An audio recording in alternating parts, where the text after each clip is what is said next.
There we go. These masks and microphones are not friends. Wonderful to see everybody after a gloomy week, to see some sunshine on this second Sunday of Advent as we come together to worship and to share in communion this morning. A couple of announcements.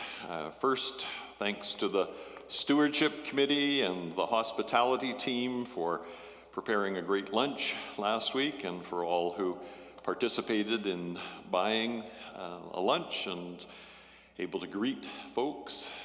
We have been thankful for so much of your involvement and appreciation this year and the ongoing support of everyone through PAR and through your commitments. If you haven't had a chance to put in your pledge form, that would be helpful as we look towards our budgets for next year. Not too late to still do that. Communion, as I said, we'll try and figure this out in a new and creative way this week. We're going to bring carts out, and we're going to drop ourselves back a decade or two and have the little glasses that we will get distributed by going down the aisles, and there'll be a glass with bread and a glass with the juice in it. And so we invite you to take that bread and that wine, and then we will all eat and drink those together.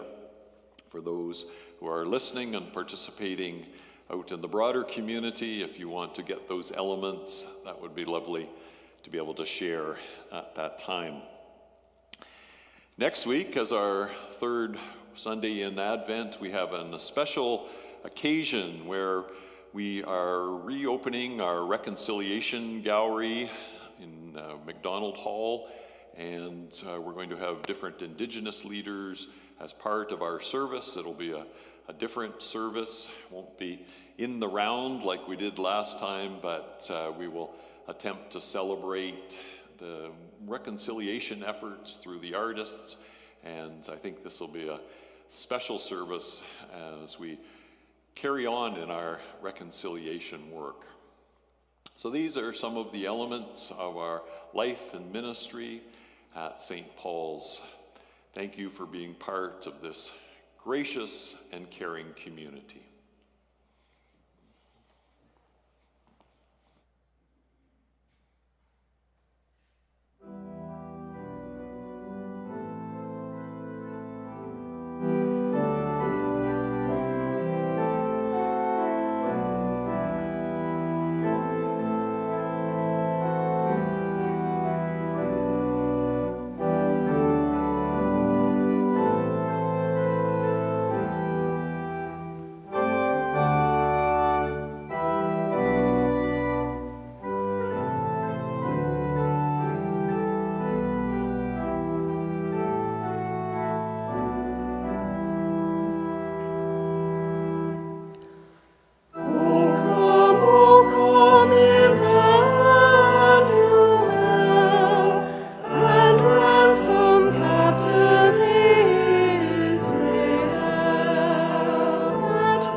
In this season of Advent, as we wander towards the light, this season of seeking the light as represented in the birth of Jesus, that time of vulnerability, of waiting for the light. On this Sunday of peace, we extend our heartfelt cares around the world in this effort towards peacemaking, towards a vulnerability, a level of trust, a level of caring that is the values, the heartfelt response that brings us towards peace. And so we come into this time of worship, yearning that this ethic of caring, of trusting, of enabling each other to be peacemakers in the world inspires us in this time of worship. I'd invite Gloria Tozak to come up at this point. And I'll give you this microphone. We'll stand apart as is appropriate. We wanted to covenant with Gloria. We had announced a few months ago, I guess now, that Gloria is on an adventure of learning with the Center for Christian Studies, and that she is coming as part of that learning to work here at St. Paul's. Can you describe that a little more effectively for us? Sure. Well, I guess for quite some time I had been aware of a feeling of a lack of purpose or focus in my life. And I was doing all kinds of different volunteer work, but still there seemed to be that empty spot. So I found myself deciding to go back to school, and the school that I ended up going to was the Center for Christian Studies in Winnipeg. That school's primary focus is to prepare people for diaconal ministry, both for the United Church and for the Anglican Church. But they also offer certificates, and so I've chosen to pursue a certificate in social justice. And part of the requirement to complete that certificate is to do a field placement in a related ministry. And I had been hearing Ted talking about eco-commoning for quite a while and really felt drawn to that. And so I approached Ted to see if he would be willing to take on a student and work with me over that year. And thankfully, Ted has agreed, so that brings us to today. Yes. So we want to enter into this covenant as the person in ministry working with you. I covenant with you, Gloria, to work with you and support you on this learning journey. I offer you that commitment. Do you, Gloria, offer a commitment of covenanting to work with me and the St. Paul's community? I do, in the spirit of divine goodness. And as a community of faith, do we offer our support to Gloria in her exploration, her learning, and in her ministry with us? If you so support her, please respond, "We do." Even through the masks, I could hear a strong sense of support. So thank you, Gloria, for covenanting with us and be part of this ministry at St. Paul's.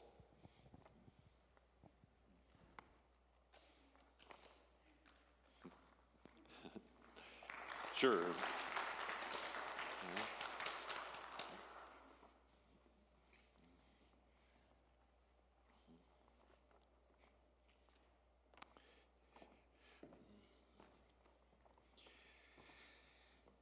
the lighting of our Advent wreath. Our Advent journey continues our time of waiting. As we wait, we prepare ourselves and our world for the Prince of Peace.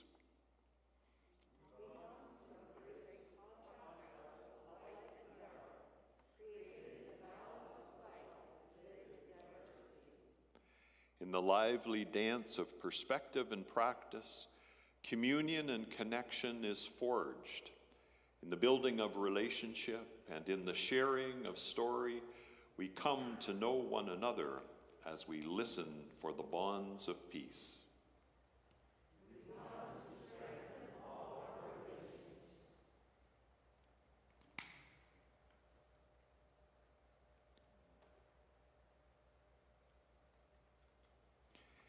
We light this first candle as a way to remind us of the ways of hope. We light a second candle to signify Christ's path of peace in a broken world. Let us join as a community of faith in prayer together. We come to worship as those created in your image of self-giving love, O God. Teach us your steps of harmony and of wholeness, the rhythms of connection and interdependence sustained through beauty. As you bless us with peace rooted in our shared vulnerability, may we invite others to trust us as companions along the way of transformation. Amen.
Let us come into a time of prayer.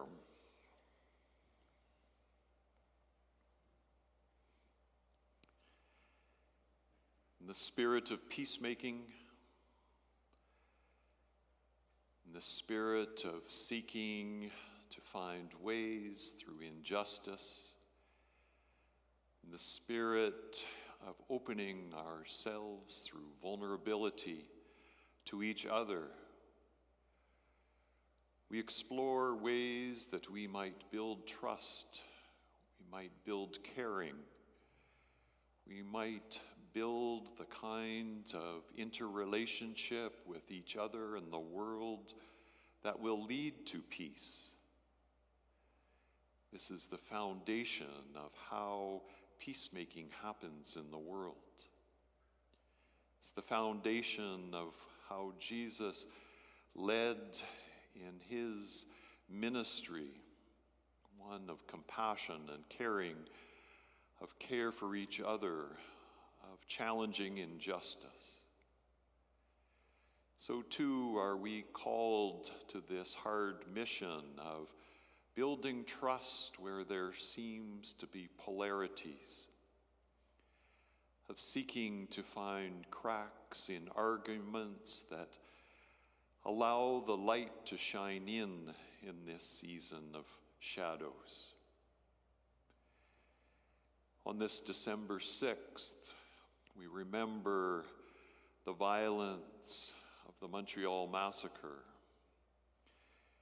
We remember the need to turn again and again against injustices, against misogyny, against violence against women, against white supremacy and differences of race, of sexual orientation, of all of the otherness that creates diversity and leads to violence and anger and indifference.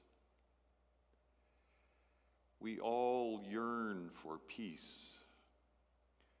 We live in that calling for divine goodness that can inspire us beyond our differences to recognize the love in each person's heart, to recognize the love of our planet as it interrelates in microscopic and large ways that are beyond our understanding. Yet a divine energy of goodness that inspires us all on a path towards peace, towards caring.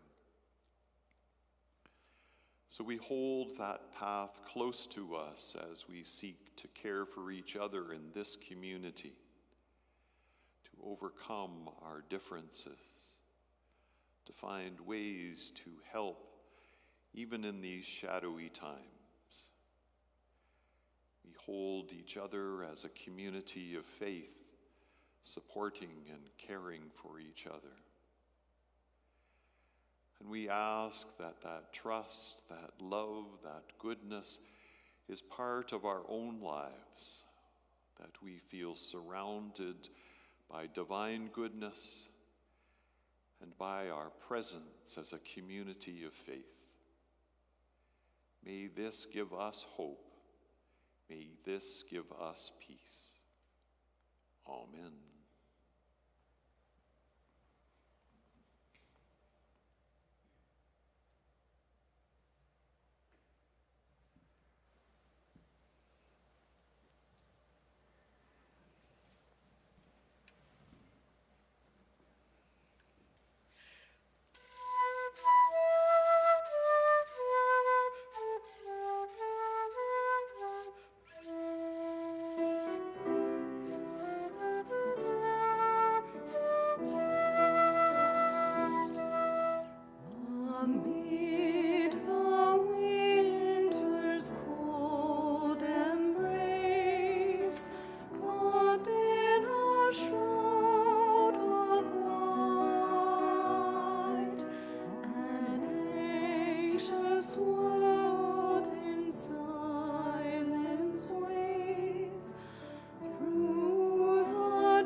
Good morning.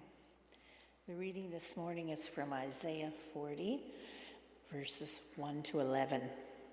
God's people are comforted. Comfort, oh, comfort my people, says your God. Speak tenderly to Jerusalem and cry to her that she has served her term, that her penalty is paid, that she has received from the Lord's hand double for all her sins.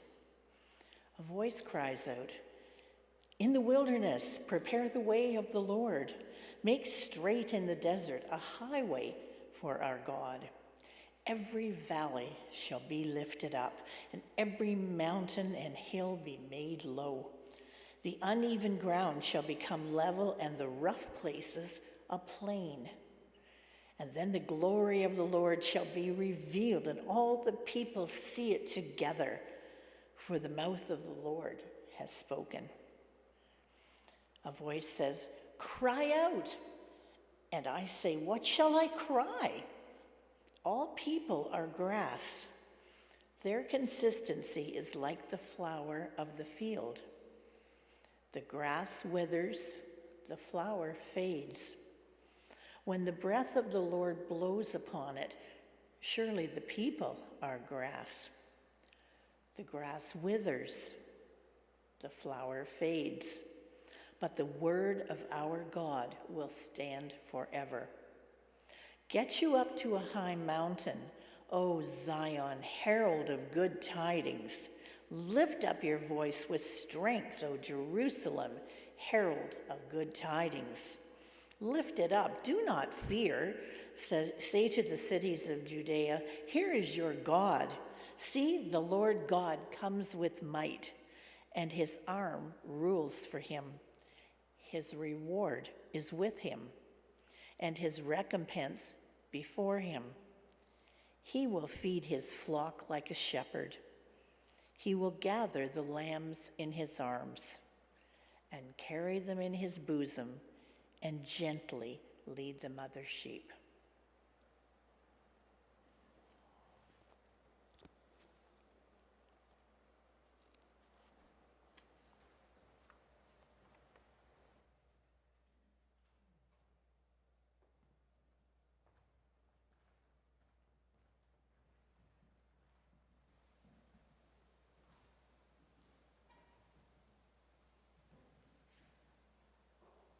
As you know, in this Advent season, I have been lifting up the idea of gathering around the fire as an image of ancient peoples holding back the night of this season, of preparing for the returning light, a time of storytelling as we gather around that fire. It's a powerful image, and I think many of you can relate to this image of gathering around that fire as it warms us, as it offers us the ability to cook food. Yet it is also a dangerous thing. Any that have been burned know how painful that is. We have images of wildfires and its destruction. So it's a powerful symbol of strength. We think of Moses and the burning bush on the mountain, hearing the divine through that burning bush. We think of gathering with indigenous people. Anytime I have been at a significant gathering over the years, there is always a sacred fire lit and tended by the men through the day and through the night. That fire is a constant to give good energy to that meeting, to the gathering of the people. The grandfather rocks that are part of the surround are what are taken into the sweat lodge and offer a purification. So gathering around the fire is a powerful time of storytelling. It's a slow time It's more than just saying, "How are you?" "Oh, I'm fine." The fire, it's, "No, really, how are you?" Hearing each other in a deeper way, isn't it? "Well, maybe I'm not so fine." Maybe the gloomy days are getting to me. Maybe that old ache of depression that has tracked me throughout my life is more present in the shadows of this time. Maybe that depression comes to me as I cycle through this season of light and darkness. It's a journey for me that has been one that has taken me through valleys and to hilltops throughout my life, and I have it as part of my life. It's part of who I am. It's part of my genetics. It's part of how I've had to live my life. I've come to terms with this reality about myself, and I try to befriend it in ways that appreciate the vulnerability that it gives to me, a sensitivity, an empathy towards others who suffer. These are some of the stories we can tell more in depth around the fire. These thoughts come to me in reading this passage from Isaiah. It's a passage of the people out in the wilderness themselves, a time of feeling lost. It's back in the 8th century when the Judean people had been rebellious and the mighty Babylonian Empire was angry at this rebelliousness of the people. And they took many of the leaders off into exile in Babylon, and they destroyed Jerusalem, the home of the people, the spiritual center, and the people felt lost and bereft. They felt that Yahweh was punishing them.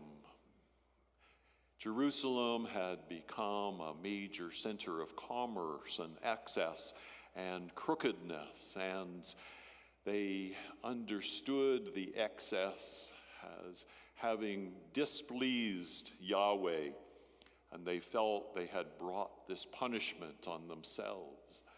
And so they are in the desert, wringing their hands, wondering how they can find a way out of the desert when they feel so low and so taken back in this devastation.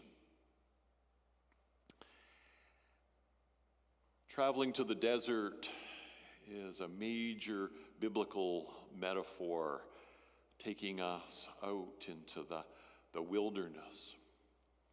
And for many of you, you have heard me tell my stories of going to the desert.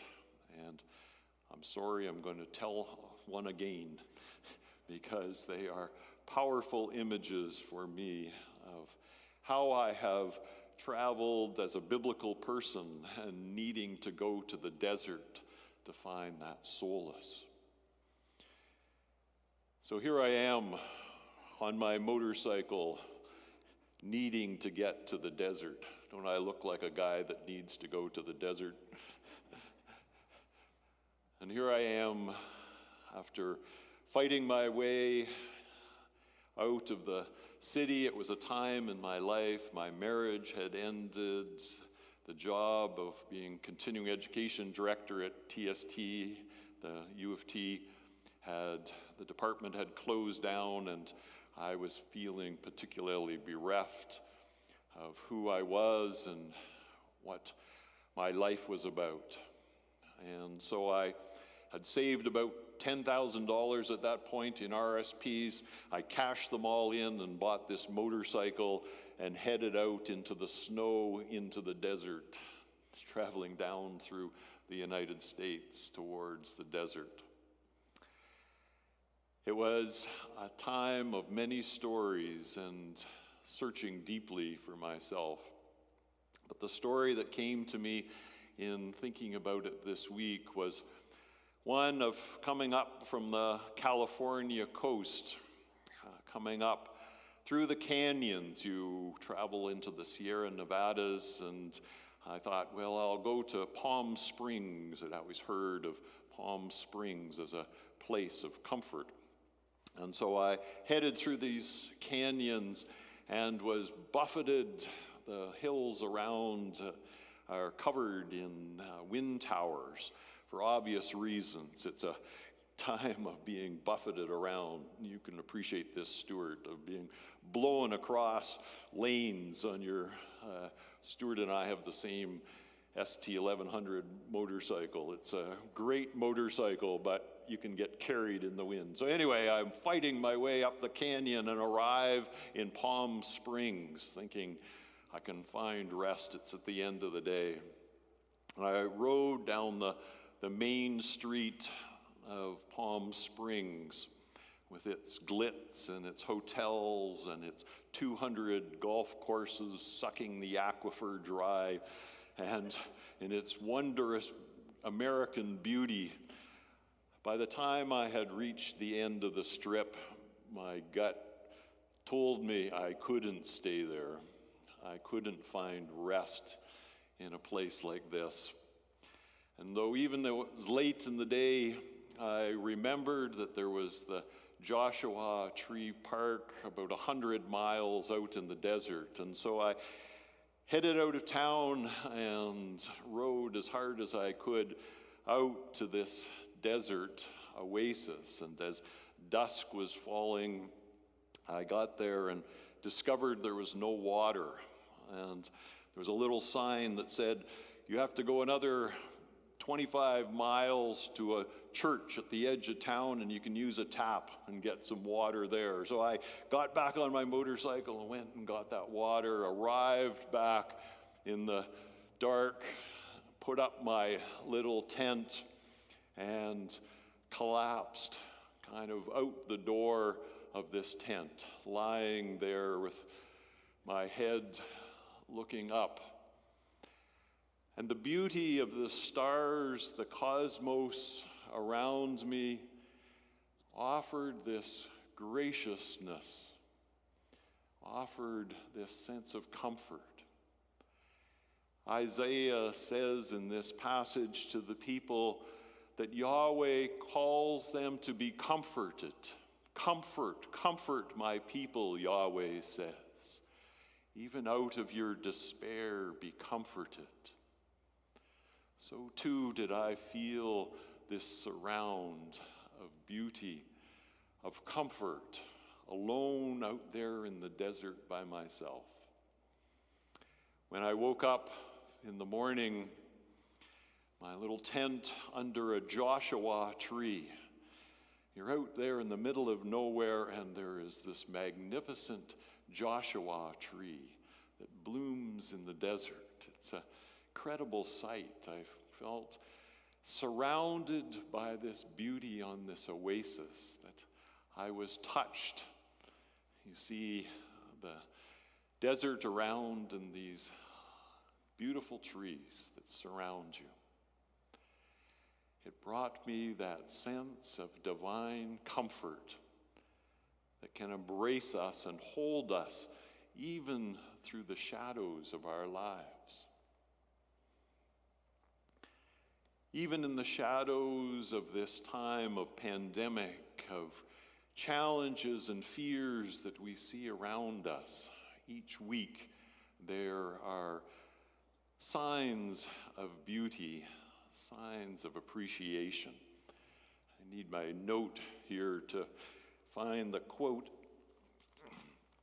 because this week I had the task of being at the graveside for Margaret Leith. And I pulled out a piece of paper that she had given me 3 or 4 years ago as we talked about what such an occasion might bring. She said at that time, You don't stop laughing when you grow old. You grow old when you stop laughing. Isn't that Margaret? Yes.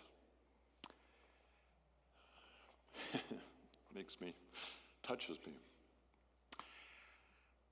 This time has been one of sadness as we have been surrounded by the fears, but it's also been times of openness to spirit around us.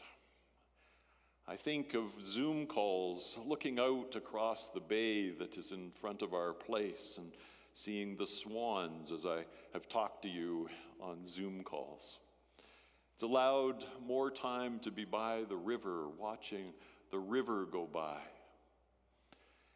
It's allowed more time to be in touch with my children. I think I've been more in touch with them in the last 6 months than I have been in years because of Zoom and the need to connect with each other.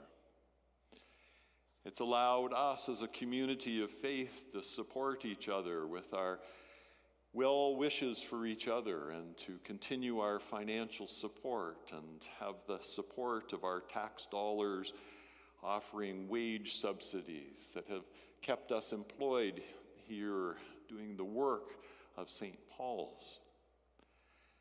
So when I begin to think about the blessings of this time amidst all else, I can see the comfort of Yahweh embracing us, offering a sense of peace, a sense of hope, a sense of caring at this Advent time as we wait for the light. May it be so.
As I said, the servers will bring the trays out after we've gone through the liturgy, and we'll offer each one of you some bread and some juice, and we will then eat and drink together.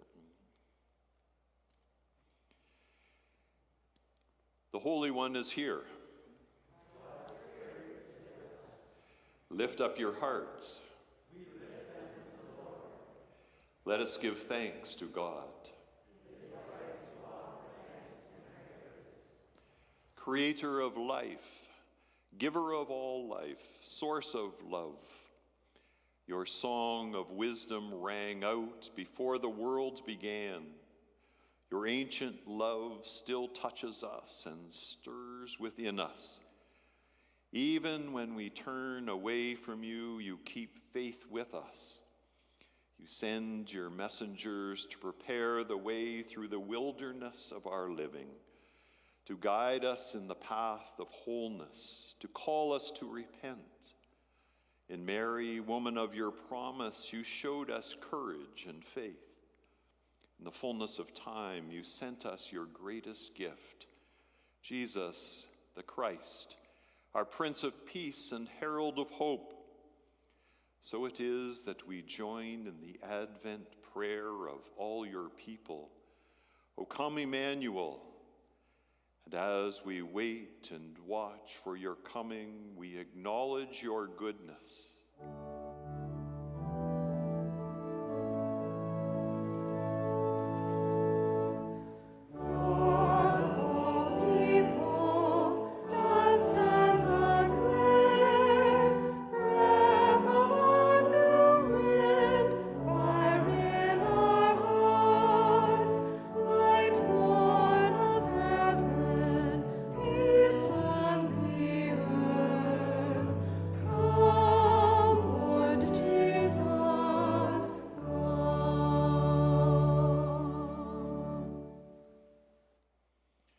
Even during Advent time of waiting, we come together to break bread and to share wine in anticipation of Christ's presence with us.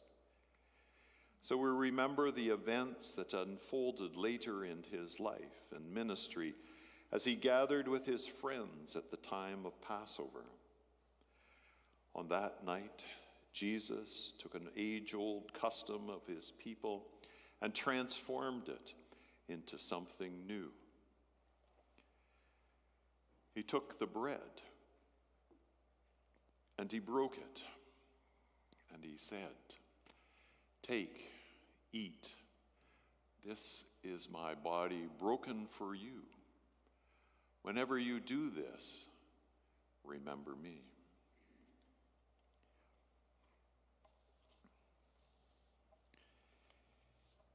And after supper, he took the cup, a common drink of his people, and he poured it out and he gave it to them. And he said, "Drink this, all of you. This represents the suffering of all who seek God's kingdom." By remembering Jesus this way, we claim our common heritage and we acknowledge the mystery of faith.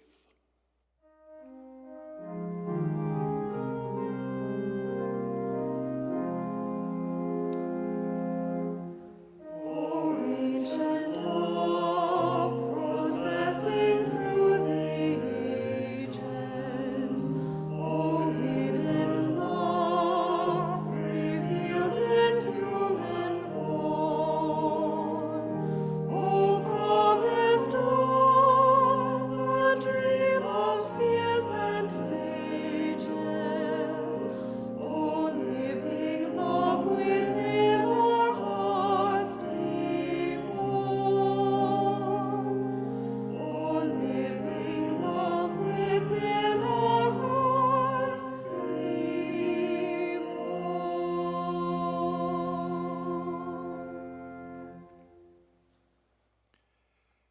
Send, O covenant God, your Holy Spirit upon us and what we do here, that we and these gifts, empowered by your Spirit, may become signs of shalom to one another and to all the peoples of the earth.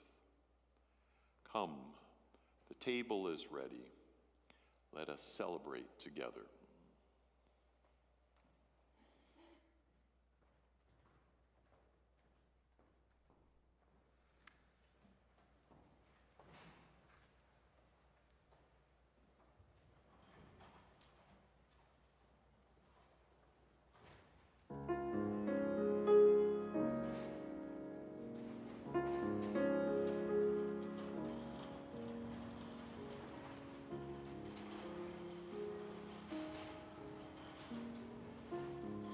Father's hands, and like a treasure folded,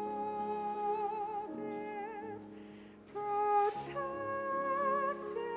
like a candle flame, with tenderness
Doesn't seem right to me that the musicians don't have.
So let us eat together the body of Jesus, broken for each one of us, signs of hope and caring.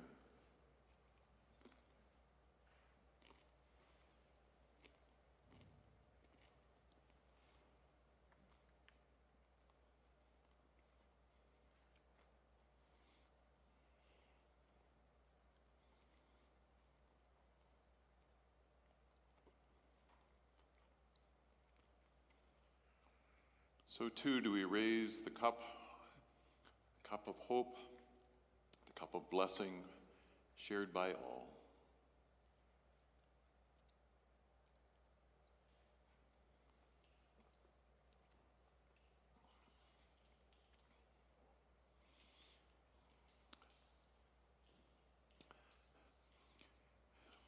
After we've said the prayer in the final piece, the ushers will bring baskets down forward, and you can put the little cups in there. Let us pray together. For the bread we have eaten, for the wine we have tasted, for the life we have received, we thank you, God. Grant that what we have done and have been given here may so put its mark on us that it may remain always in our hearts. Grant that we may grow in Christian love and understanding, and that ours may be lives of faithful action. In Christ's name, amen.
We have gathered in this time of waning light.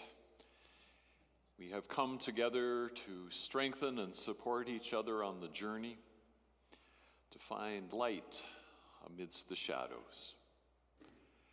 May Creator surround us with the wondrous beauty of all creation. May we journey with friend Jesus through the shadows and to the mountaintops. May we be embraced by a spirit of love that holds and inspires us. Amen.